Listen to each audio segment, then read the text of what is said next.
Isang nakakawindang na balita. Robin Padilla at Gerald Anderson nagkainitan matapos ang ikalawang araw ng burol ni Dennis Padilla, mga kamag-anak at pamilya ni Dennis natarante sa nangyari.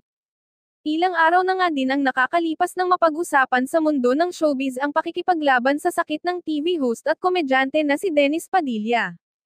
Ayon sa panayam ng pamilya Padilla, marami na nga daw silang nalapitan na pinakamagaling na doktor sa ibang bansa upang masuri at malunasan na ang mabigat na pinagdaraanan ni Dennis, ngunit ayon naman sa netizens ay sana nga daw ay lumapit muna sila sa mga albularyo dahil baka nga daw ay ito ay natatao lang o nadedanyo lang, dahil sa biglaang pagkakaroon ng sakit nito.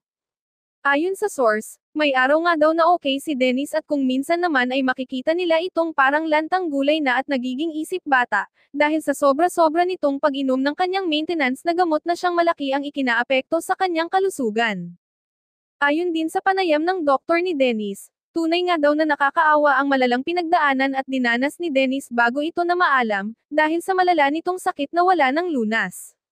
Sa kabila naman nito ay may ilang netizens naman ang siyang nagpaabot ng kanilang simpatsya at pakikiramay sa pamilya Padilla, dahil sa huling sandali nga daw ni Dennis ay talagang pinakita nila ang pagmamahal at pag-aalaga kay Dennis na siyang magiging pabaon nito sa kabilang buhay na kanyang tatahakin.